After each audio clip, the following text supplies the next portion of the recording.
नमस्कार साथियों, REET exam SR group में आप सभी का स्वागत है। आज फिर से एक नए टॉपिक के साथ। आज का हमारा टॉपिक रहेगा भारत के राष्ट्रपति, उनके बारे में संक्षिप्त चर्चा। और साथ में ही हम जानेंगे राजीव गांधी और ज्ञानी जैल सिंह के बीच में किस बात को लेकर मनमुटाव हुआ था और ज्ञानी जैल सिंह को पॉकेट वीटो का इस्तेमाल क्यों करना पड़ा। इन सभी जानकारियों के अलावा हम जानेंगे जो अभी हाल ही में राष्ट्रपति आदिवासी महिला द्रौपदी मुर्मू 15वीं राष्ट्रपति बनी हैं, तो उनकी जीवनी पर प्रकाश डालेंगे। पिछले वीडियो को आप सभी ने बहुत अच्छा रिस्पांस दिया, उसके लिए आप सभी का धन्यवाद। अगर ये वीडियो भी आपको अच्छा लगता है या ये टॉपिक आपको पसंद आता है तो जहाँ पर आप वीडियो देख रहे हैं उसी के नीचे सब्सक्राइब का ऑप्शन दे रखा है, उसको प्रेस कर दीजिए। साथ में बेल आइकन दिया हुआ है, उसको भी दबा दीजिए, जिससे आने वाले प्रत्येक वीडियो के नोटिफिकेशन आपको लगातार मिलते रहें। और लास्ट में अगर वीडियो देख के आप संतुष्ट होते हैं, आपको अच्छा लगता है, तो इसको लाइक भी कर दें। तो चलते हैं मित्रों, देखते हैं आज के टॉपिक को। भारत के राष्ट्रपति, पॉकेट वीटो क्या होता है और पॉकेट वीटो का इस्तेमाल आखिर उनको क्यों करना पड़ा, इन सभी जानकारियों से आपको रूबरू कराएंगे इस टॉपिक में। तो बिना स्किप किए वीडियो को पूरा अंत तक देखें। भारत के राष्ट्रपति में आपके पहले राष्ट्रपति जो बने थे मित्रों, वो थे आपके doctor Rajendra Prasad. Doctor Rajendra Prasad first president of India और इनका जो कार्यकाल रहा था मित्रों 26 जनवरी 1950 से लेकर 13 मई 1962 तक।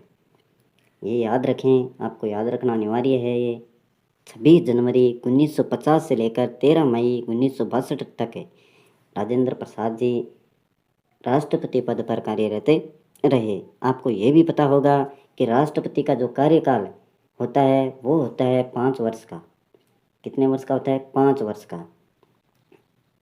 डॉक्टर राजेंद्र प्रसाद भारत के पहले राष्ट्रपति थे जिन्होंने 2 कार्यकाल के लिए राष्ट्रपति के रूप में काम किया था। वह संविधान सभा के अध्यक्ष और भारतीय स्वतंत्रता आंदोलन के प्रमुख नेता भी थे। आपको पता है उस समय देश की आज़ादी का समय था, स्वतंत्रता आंदोलन हुए थे काफ़ी।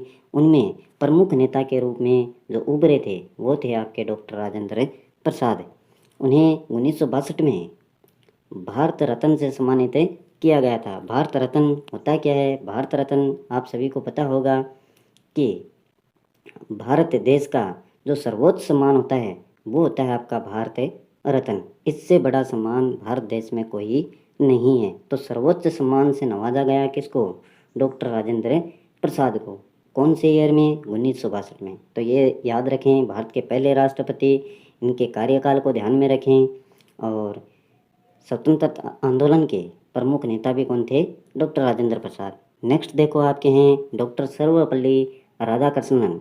ये 2 नंबर के राष्ट्रपति अपने देश में बने थे और इन्होंने क्या वक्तव्य दिया देखो। ए life of Joy and happiness is possible only on the basis of knowledge and science.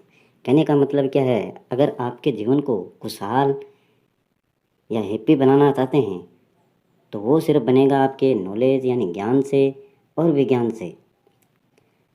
आपका अगर जीवन हैप्पी बनाना चाहते हैं, खुशहाल बनाना चाहते हैं, तो उसके लिए वो तभी संभव होगा जब आपके पास में क्या होगा? ज्ञान होगा और विज्ञान होगा। यानी ज्ञान अच्छी तरीके से रखें और विज्ञान के साथ में आप जुड़े रहें, तभी आप हैप्पी रह सकते हैं, खुश रह सकते हैं। डॉक्टर सर्वपल्ली राधाकृष्णन का जन्म 5 सितंबर 1888 को हुआ था मित्रों। 5 सितंबर 1888 को जन्म हुआ था डॉक्टर सर्वपल्ली राधाकृष्णन, जो देश के 2 नंबर के राष्ट्रपति बने थे। इस दिन को शिक्षक दिवस के रूप में हमें मनाते हैं। किस दिन को? 5 सितंबर को शिक्षक दिवस मनाया जाता है 5 सितंबर को। और जन्म किसका हुआ था? डॉक्टर सर्वपल्ली राधाकृष्णन का जन्म हुआ था 5 सितंबर 1888। याद रखें इसको। उन्हें 1954 में भारत रत्न से सम्मानित किया गया था। 1954 में तो इनको सम्मानित किया गया और 1962 में डॉक्टर राजेंद्र प्रसाद जी को भारत रत्न से नवाजा गया था। ये थी डॉक्टर राजेंद्र प्रसाद और डॉक्टर सर्वपल्ली राधाकृष्णन जी के बारे में कुछ संक्षेप जानकारियाँ। तो इनमें से जो भी क्वेश्चन बनते हैं मित्रों, इनको आप ध्यान में रखें। नेक्स्ट देखते हैं 3 नंबर के जो राष्ट्रपति बने वो कौन से हैं।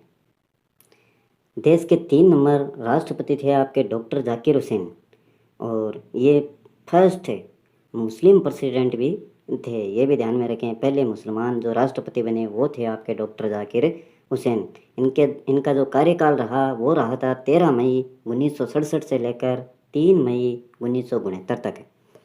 भारत के पहले मुस्लिम राष्ट्रपति बने, उनके पद पर ही उनका निधन हो गया।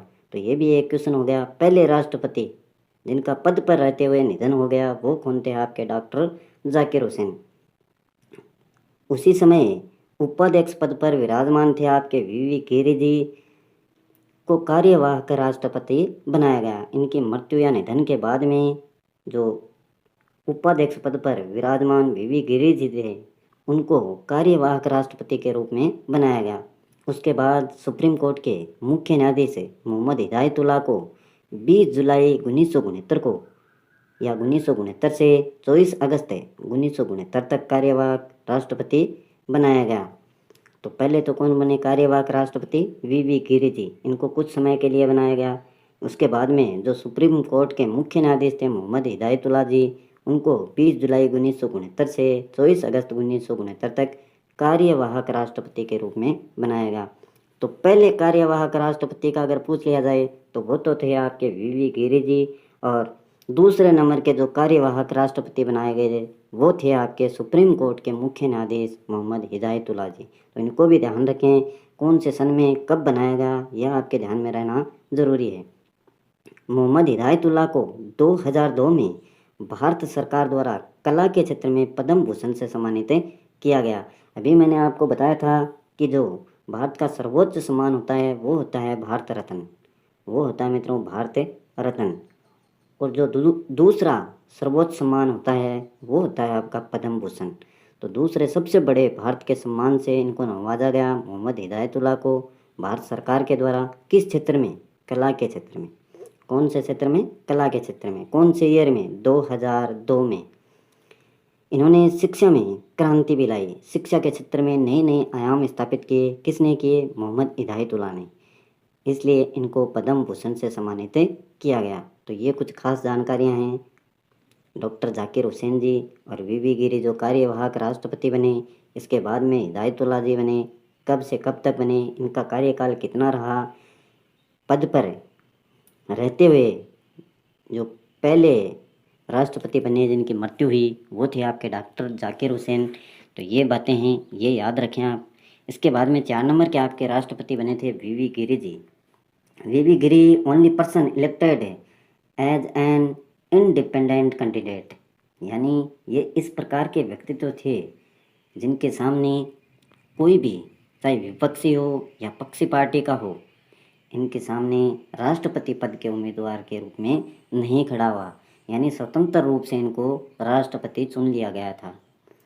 किसी ने भी इनका ऑब्जेक्शन नहीं उठाया।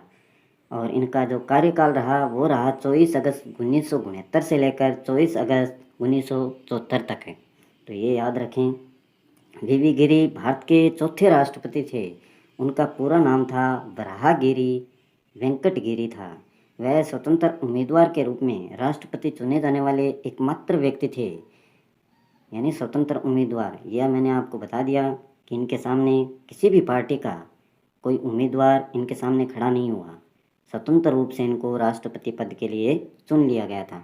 1975 में उन्हें भी भारत रत्न से सम्मानित किया गया। तो ये तीसरे नंबर के राष्ट्रपति बन गए जिनको भारत रत्न से सम्मानित किया गया। इससे पहले आपके राजेंद्र जी प्रसाद और डॉक्टर सर्वपल्ली राधाकृष्णन। तो ये ध्यान रखें, क्रम से इनको 1975 में दिया गया भारत रत्न, और डॉक्टर सर्वपल्ली राधाकृष्णन को दिया गया था 1954 में, और राजेंद्र जी प्रसाद को दिया गया 1962 में। तो इनके सन याद रखें सभी की, किस सन में किसको जो भारत रत्न है पुरस्कार वो सम्मान दिया गया।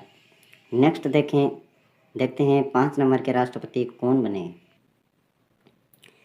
5 नंबर के राष्ट्रपति जो बने वो थे फखरुद्दीन अली अहमद। इनका कार्यकाल था 24 अगस्त 1974 से लेकर 11 फरवरी 1977 तक है। फखरुद्दीन अली अहमद भारत के 5वें राष्ट्रपति थे। वे दूसरे राष्ट्रपति थे जिनकी मृत्यु राष्ट्रपति के पद पर हुई थी। पहले तो आपके हो गए थे डॉक्टर जाकिर हुसैन, उसके बाद में फखरुद्दीन अली अहमद ये भी पद पर रहते हुए मृत्यु को प्राप्त हुए थे। बिड्डी जत्था को कार्यवाहक अध्यक्ष बनाया गया था। तो ये बातें ध्यान में रखें। जाकिर हुसैन के समय किसको कार्यवाहक पदभार संभाला गया और फखरुद्दीन अली अहमद के जो मृत्यु होने के पश्चात किसको कार्यवाहक के रूप में नियुक्त किया गया, तो बिड्डी जत्था, याद रखें इसको। दूसरे नंबर के जो पद पर मृत्यु को प्राप्त करने वाले राष्ट्रपति थे वो थे आपके फखरुद्दीन अली अहमद। और छठे नंबर के आपके Neelam Sanjiva Reddy, the only president of India who was elected unopposed. तो देखिए क्या दे रखा है इनके बारे में। 25 जुलाई 1977 से लेकर 25 जुलाई 1982 तक इनका कार्यकाल रहा। भारत के छठे राष्ट्रपति बने। आंध्र प्रदेश के पहले मुख्यमंत्री भी थे। आंध्र प्रदेश के पहले मुख्यमंत्री कौन थे? नीलम संजीव रेड्डी। और छठे नंबर राष्ट्रपति पद का या पद प्राप्त करने का जो सौभाग्य मिला वो भी थे नीलम संजीव रेड्डी। वे सीधे लोकसभा अध्यक्ष के पद के लिए चुने गए। लोकसभा आपको पता होगा, संसद आपकी बनती है राष्ट्रपति, लोकसभा और राज्यसभा से मिलकर। किससे मिलकर बनती है? राष्ट्रपति, लोकसभा और राज्यसभा। तो जो लोकसभा होती है वो होती है आपकी निम्न सदन। लोकसभा अध्यक्ष पद के लिए चुने गए सीधे। और राष्ट्रपति भवन पर कब्जा करने वाले और राष्ट्रपति पद के लिए 2 बार चुनाव लड़ने वाले सबसे कम उम्र के राष्ट्रपति भी कौन बने? नीलम संजीव रेड्डी बने। तो ये याद रखें मित्रों, इनके कार्यकाल को याद रखें। आंध्र प्रदेश के पहले मुख्यमंत्री थे, ये भी याद रखें। सीधे लोकसभा अध्यक्ष पद के लिए चुने गए, वो भी कौन थे? नीलम संजीव रेड्डी। नेक्स्ट देखते हैं 7वें नंबर के राष्ट्रपति पद के जो दावेदार थे या बने कौन हैं वो देखते हैं। 7वें नंबर के राष्ट्रपति आपके बने थे ज्ञानी जैल सिंह। ज्ञानी gel Singh first Sikh president of India, यानी पहले सिख समुदाय के जो राष्ट्रपति बने वो थे आपके ज्ञानी जैल सिंह। 25 जुलाई 1982 से लेकर 25 जुलाई 1987 तक इनका कार्यकाल रहा था। राष्ट्रपति बनने से पहले वे पंजाब के मुख्यमंत्री थे और केंद्र में मंत्री भी थे। उन्होंने इंडियन पोस्ट ऑफिस बिल पर पॉकेट वीटो का भी इस्तेमाल किया। तो ये जानेंगे मित्रों पॉकेट वीटो क्या होता है। इंडियन पोस्ट ऑफिस बिल पर इन्होंने पॉकेट वीटो का इस्तेमाल क्यों किया, इन बातों के बारे में आपको जानकारी ज़रूर दी जाएगी। देखिए वीडियो को पूरा अंत तक।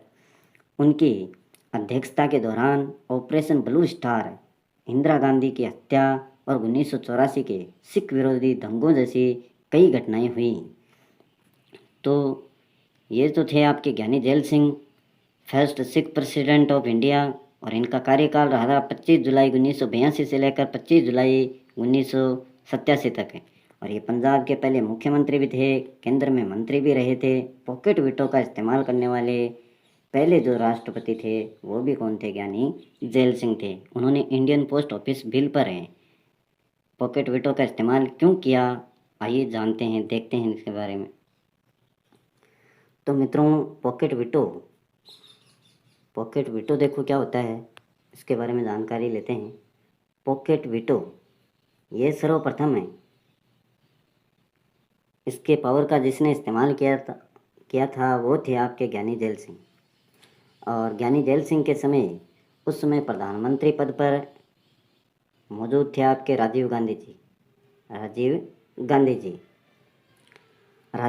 जी ने एक विधेयक भेजा पारित होने के लिए। वो विधेयक का नाम था आईपीओ। क्या नाम था? आईपीओ मतलब इंडियन पोस्ट ऑफिस, या जिसको बोला जाता है अमेंडमेंट, या जिसको क्या बोलते हैं? अमेंडमेंट। राजीव गांधी जी ने एक विधेयक भेजा आईपीओ। किसके पास में भेजा? राष्ट्रपति उस समय थे ज्ञानी जैल सिंह, उनके पास में पारित करने के लिए भेजा गया। लेकिन ज्ञानी जैल सिंह जी को आईपीओ में अनेक प्रकार की कमियां नजर आई, जिसके कारण उन्होंने क्या किया, इसको स्वीकारते नहीं किया, जिसके कारण काफ़ी उनका विरोध हुआ। राजीव गांधी और ज्ञानी जैल सिंह में काफ़ी मनमुटाव देखने को मिला, लेकिन क्यों नहीं किया वो भी कारण जानेंगे। देखिए, जो आईपीओ भेजा गया उनके पास में उसमें कई प्रकार की ज्ञानी जैल सिंह को कमियां लगी। जैसे उसमें लिखा हुआ था कि अगर पोस्ट ऑफिस में किसी भी व्यक्ति की चिट्ठियां आती हैं तो सरकार के जो कर्मचारी हैं या सरकारी व्यक्ति है वो उन चिट्ठियों को पढ़ सकता है। इस पर ज्ञानी जैल सिंह ने क्या जताई, आपत्ति जताई, और इस बात को उन्होंने नहीं माना, तो उन्होंने स्वीकृति नहीं दी। इसके अलावा एक बात आईपीओ में और लिखी हुई थी, वो थी मित्रों कि जो भी मीडिया, सोशल मीडिया है, उसको जितने भी सरकारी व्यक्ति हैं उनके अधिकार में रखा जाए। सरकारी जो भी मीडिया है या निजी मीडिया है उसको क्या किया जाए, सरकार के अधीन रखा जाए, जिससे जैसे राजीव गांधी की पोस्ट किसी को छापनी हो मीडिया को, तो जैसा राजीव गांधी जी कहें उसी प्रकार का वो छापें। तो ये बात भी राजीव गांधी जी को, ज्ञानी जैल सिंह जी को अच्छी नहीं लगी, इसलिए उन्होंने क्या किया, पॉकेट वीटो का इस्तेमाल किया। अब देखते हैं पॉकेट वीटो वास्तव में होता क्या है और इससे क्या इफेक्ट पड़ता है। पॉकेट वीटो, ये राष्ट्रपति के पास में एक पावर होती है। राष्ट्रपति क्या करता है, जैसे ही मान लीजिए किसी ने विधेयक पारित होने के लिए भेजा और राष्ट्रपति को उनमें से कोई भी बात अच्छी नहीं लगी तो वह पॉकेट वीटो का इस्तेमाल कर सकता है। कहने का मतलब यह है कि वो स्वीकृति दे या नहीं दे वो राष्ट्रपति पर डिपेंड होता है। उन्होंने वैसा ही किया जो राजीव गांधी जी के द्वारा विधेयक भेजा गया उनके पास में, उसमें कुछ खामियां उनको नजर आई, तो उन्होंने क्या किया, ना तो उस बिल पर स्वीकृति दी और ना ही पुनर्विचार के लिए उनके पास में भेजा गया। यही क्या है, पॉकेट वीटो है मित्रों। ना तो स्वीकृति दी जाए और ना ही पुनर्विचार के लिए उनके पास में भेजा जाए। ऐसा ही ज्ञानी जैल सिंह जी ने किया। लेकिन ये तो अपने भारत देश की बात हो गई। अमेरिका में इसका विपरीत है मित्रों। वहाँ पर स्वीकृति तो भले ही आप ना दें, स्वीकृति तो आप भले ही ना दें, लेकिन पुनर्विचार के लिए आपको 10 दिन के भीतर उस विधेयक को भेजना पड़ेगा। जो भी बिल भेजा गया आपके पास में उसको, जिसने भी भेजा है उसके पास में पुनर्विचार के लिए 10 दिन के भीतर भेजना पड़ेगा। और यहाँ पर इंडिया में ऐसा बिल्कुल भी नहीं है, भारत देश में ऐसा नहीं है मित्रों। यहाँ पर भले ही वो स्वीकृति ना दे, पुनर्विचार के लिए ना भेजे, तो ये राष्ट्रपति पर निर्भर करता है। इसी को कहा जाता है मित्रों पॉकेट वीटो। तो अच्छे से समझ में आया होगा पॉकेट वीटो किसे कहते हैं और क्यों इस्तेमाल किया, कुछ उसके कारण थे और मनमुटाव दोनों के बीच में क्यों हुआ, सारी बातें आपके समझ में आई होगी। नेक्स्ट देखते हैं राष्ट्रपति के बारे में। अगले राष्ट्रपति 8वें नंबर के आपके थे आर वेंकट रमन। 8वें नंबर के president of India that is R Venkataraman. तो इनका जो कार्यकाल था वो था 25 जुलाई 1987 से लेकर 25 जुलाई 1992 तक। आर वेंकट रमन 25 जुलाई 1987 से 25 जुलाई 1992 तक भारत के राष्ट्रपति के रूप में चुने गए। इससे पहले वे 1984 से 87 तक भारत के उपराष्ट्रपति भी थे। तो ये भी बात ध्यान में रखें, 1984 से लेकर 87 तक भारत के उपराष्ट्रपति भी रहे और 25 जुलाई 1987 से लेकर 25 जुलाई 1992 तक राष्ट्रपति पद पर विराजमान रहे। उन्हें दुनिया के विभिन्न हिस्सों में कई सम्मान मिले हैं। वह भारत के स्वतंत्रता संग्राम में उनके योगदान के लिए ताम्रपत्र के प्राप्तकर्ता भी हैं। तो भारत के स्वतंत्रता संग्राम में उनके योगदान के लिए उनको कौन सा पत्र दिया गया, ताम्रपत्र दिया गया। इसके अलावा देखिए मित्रों, इसके अलावा रूसी सरकार ने तमिलनाडु के पूर्व प्रधानमंत्री कुमार स्वामी कामराज पर यात्रा वृत्तांत लिखने के लिए सोवियत भूमि पुरस्कार से भी इनको सम्मानित किया गया था। तो ये थे मित्रों अपने देश के 8वें नंबर के राष्ट्रपति आर वेंकट रमन। तो इनके बारे में जो भी जानकारियाँ विशेष हैं, ताम्रपत्र से नवाजे गए, भारत के स्वतंत्रता संग्राम में अहम योगदान के लिए 1984 से 87 तक उपराष्ट्रपति पद पर भी रहे और 25 जुलाई 1987 से लेकर 25 जुलाई 1992 तक इन्होंने भारत देश के राष्ट्रपति पद को संभाला। नेक्स्ट देखते हैं 90 नंबर के राष्ट्रपति कौन से हैं।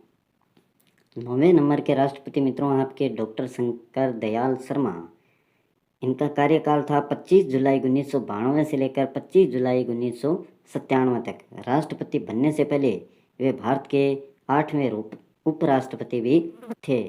1952 से 1956 तक वे भोपाल के मुख्यमंत्री भी रहे और 1956 से 1967 तक कैबिनेट मंत्री भी रहे। कानूनी पेशे में बहु उपलब्धियों के कारण इंटरनेशनल बार एसोसिएशन ने उन्हें living legend of law award of recognition दिया।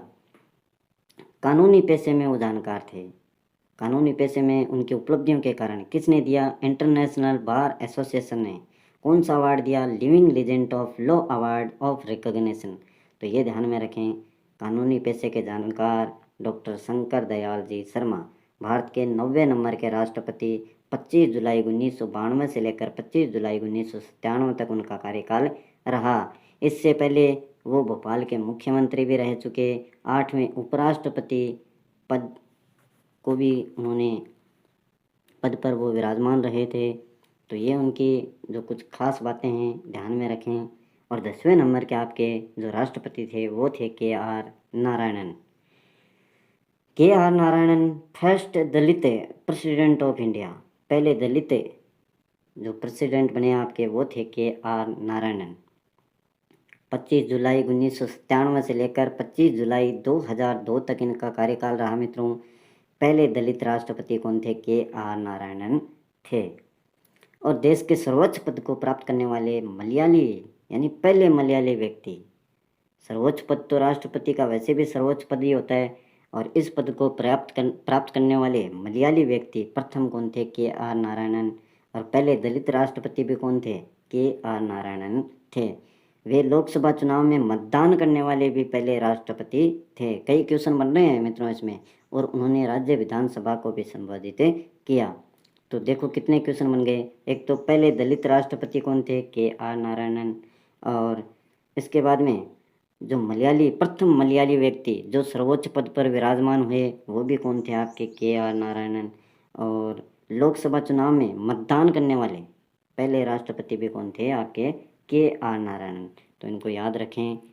कितना इनका कार्यकाल रहा वो भी आपके ध्यान में रहना चाहिए। First Dalit president of India, इस प्रकार के क्वेश्चन पूछ लिए जाते हैं।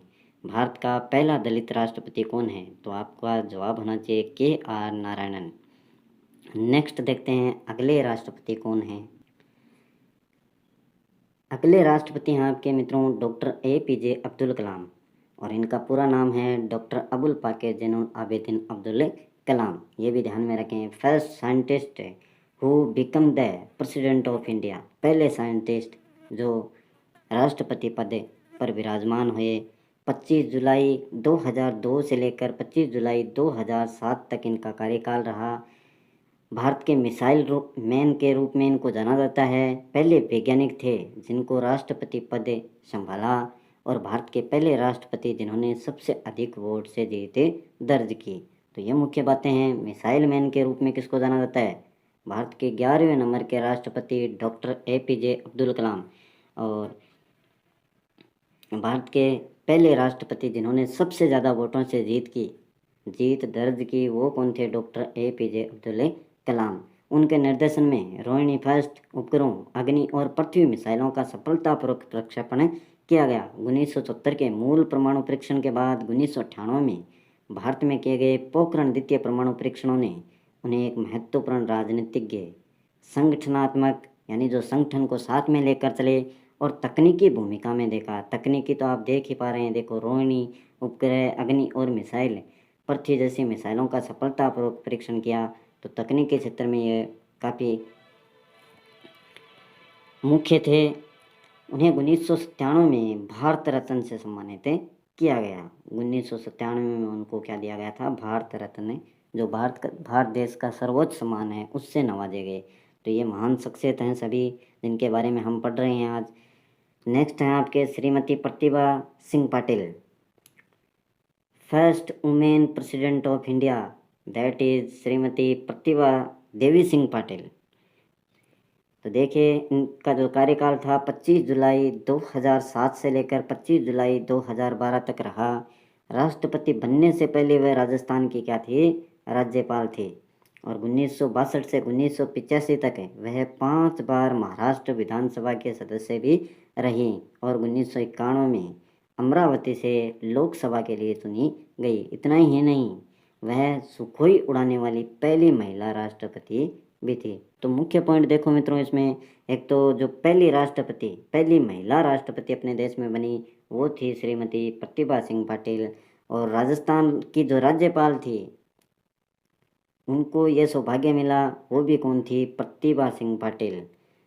और 5 बार विधानसभा की जो महाराष्ट्र है वहाँ पर विधानसभा के सदस्य रहीं। सुखोई उड़ाने वाली पहली महिला राष्ट्रपति भी कौन थी, आपकी प्रतिभा सिंह पाटिल। नेक्स्ट देखते हैं कौन से राष्ट्रपति हैं। नेक्स्ट आपके 13वें नंबर के जो राष्ट्रपति हैं वो हैं प्रणब मुखर्जी। और इनका कार्यकाल रहा था मित्रों 25 जुलाई 2012 से लेकर 25 जुलाई 2017 तक। प्रणब मुखर्जी राष्ट्रपति चुनाव लड़ने से पहले केंद्र सरकार में वित्त मंत्री भी थे। उन्हें 1997 में सर्वश्रेष्ठ संसदीय पुरस्कार और 2008 में भारत के दूसरे सर्वोच्च नागरिक सम्मान पद्म विभूषण से सम्मानित किया गया था।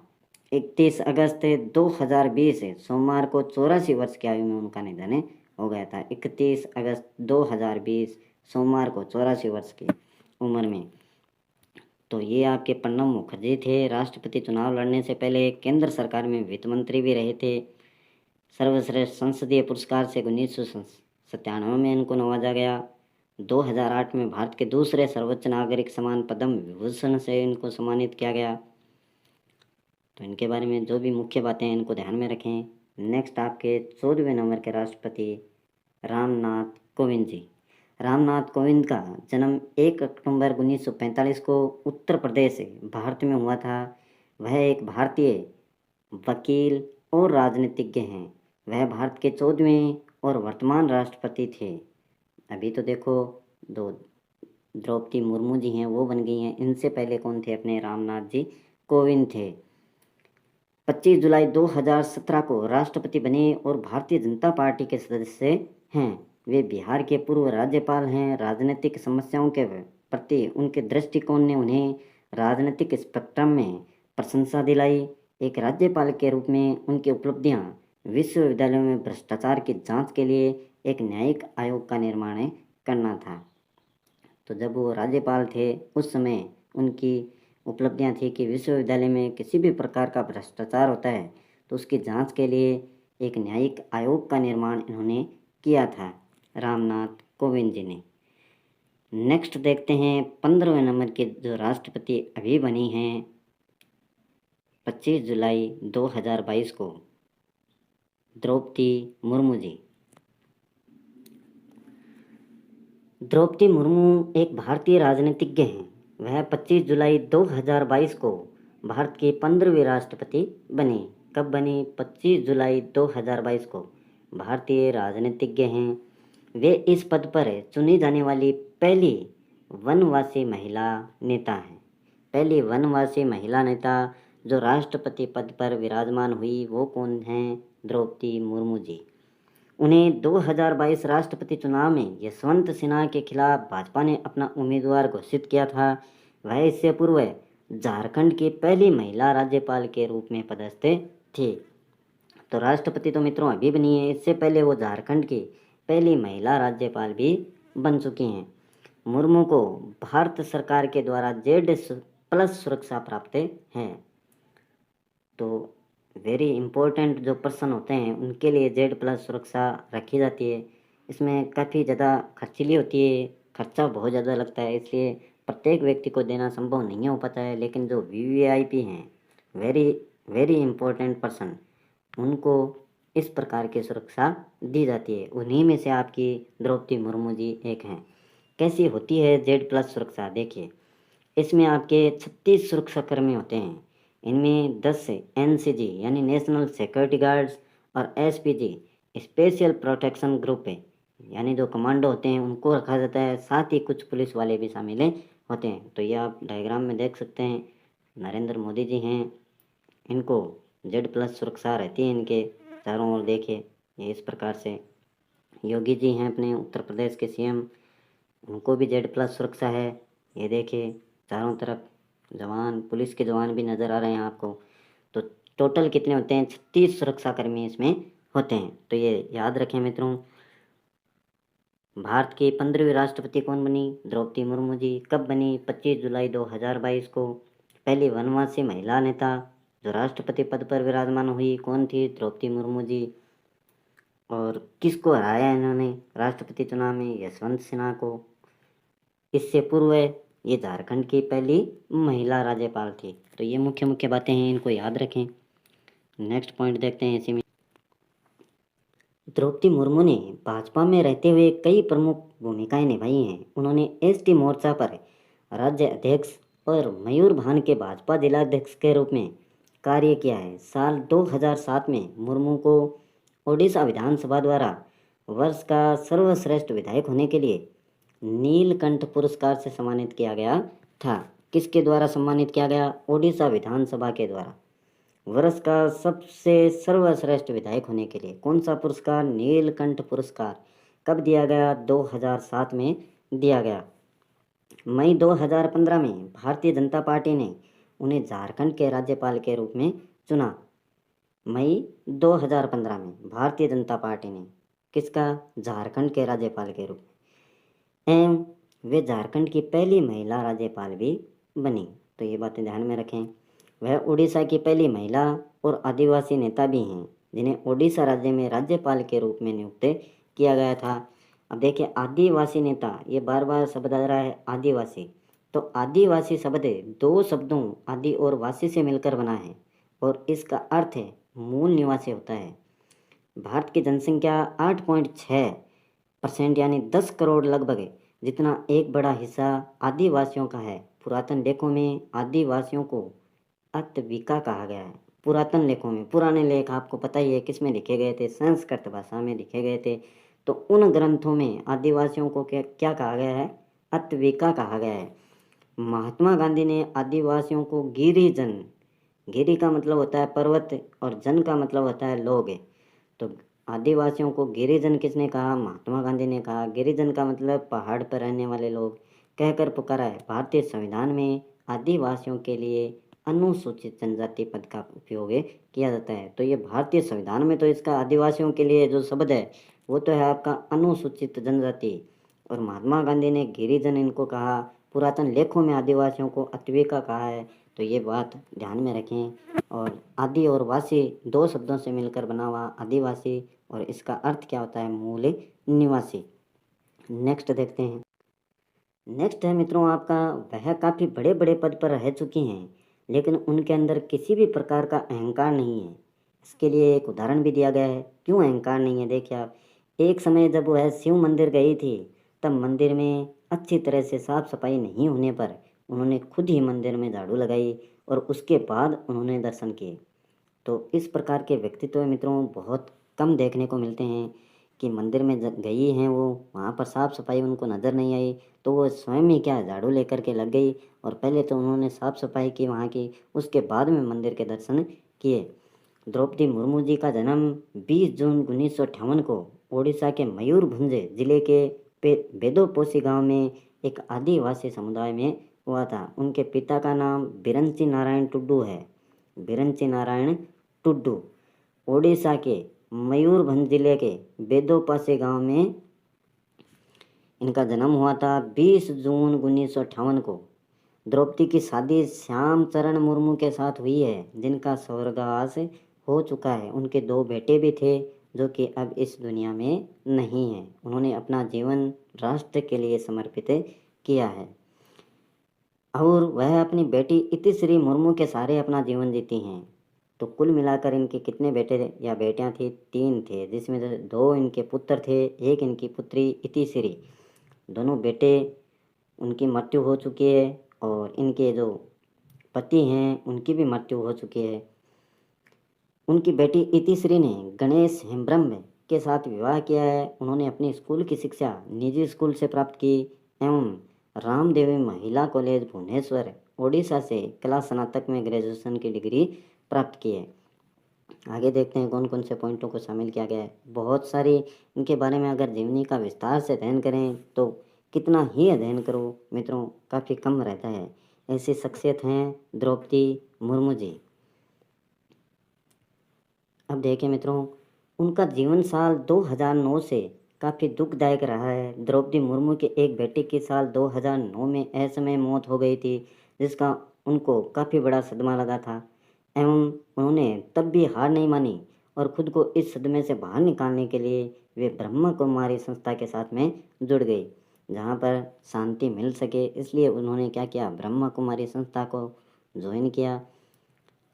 2009 में उनके बेटे की मौत हो गई, काफ़ी सदमा लगा था उनको।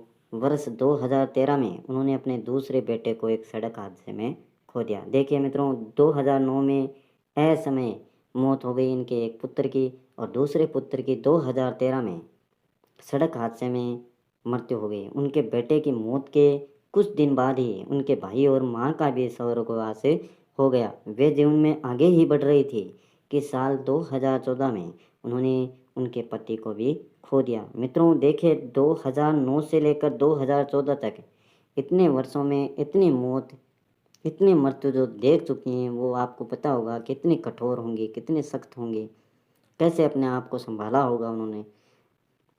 उनके जीवन में काफ़ी दुख था मगर उन्होंने हार नहीं मानी और 2015 में झारखंड की पहली महिला राज्यपाल बनी थी। इस प्रकार की शख्सियत है मित्रों द्रौपदी मुर्मू जी। राष्ट्रपति चुनाव के वोटों की गिनती कुल 4 राउंड में हुई। राष्ट्रपति चुनाव में कुल 4,754 वोट पड़े थे। गिनती के वक्त 4,701 वोट वैध और 53 अमान्य पाए गए। कुल वोटों की वैल्यू कितनी थी? 5,28,491 थी। तो ये जो राष्ट्रपति का चुनाव अभी हाल ही में हुआ है, उसके कुल कितने वोट पड़े, कितने वैध थे, कितने अवैध थे, उनकी जानकारी है। आगे नेक्स्ट दे रखा है मित्रों इसमें, इनमें से द्रौपदी मुर्मू को कुल 2,824 वोट मिले। इनकी वैल्यू 6,76,803 थी। वहीं यशवंत सिन्हा को 1,877 वोट मिले, जिनकी वैल्यू थी 3,80,177 रही। यह आपकी द्रौपदी मुर्मू जी हैं। साथ में प्रधानमंत्री के साथ में वार्तालाप करते हुए राष्ट्रपति बनने के बाद में। पूरा नाम द्रौपदी मुर्मू। जन्म इनका हुआ था 20 जून 1958 को। जन्म स्थान इनका है मयूरभंज उड़ीसा, भारत। उम्र 2022 में 64 वर्ष की हुई हैं। पेशा राजनीति के। पिता का नाम स्वर्गीय बिरंची नारायण टुडू और माता का नाम मित्रों ज्ञात नहीं है।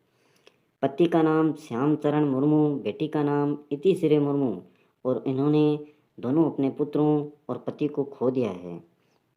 शिक्षा कला, यानी कला की विद्यार्थी रही हैं ये, आर्ट्स की। स्नातक कॉलेज रामदेवी महिला कॉलेज भुवनेश्वर। स्नातक इन्होंने किया कॉलेज रामदेवी महिला कॉलेज से, जो भुवनेश्वर में पड़ती है आपकी उड़ीसा में। राजनीतिक पार्टी भारतीय जनता पार्टी, भाजपा का उन्होंने हाथ थामा था। कद है इनका 5 फुट 4 इंच। आँखों का रंग काला, बालों का रंग काला। तो इस प्रकार की शख्सियत हैं। इतने आसानी से राष्ट्रपति पद पर कोई भी नहीं पहुंच पाता है। जिसने बहुत से त्याग किए हैं वही इस पद का दावेदार होता है।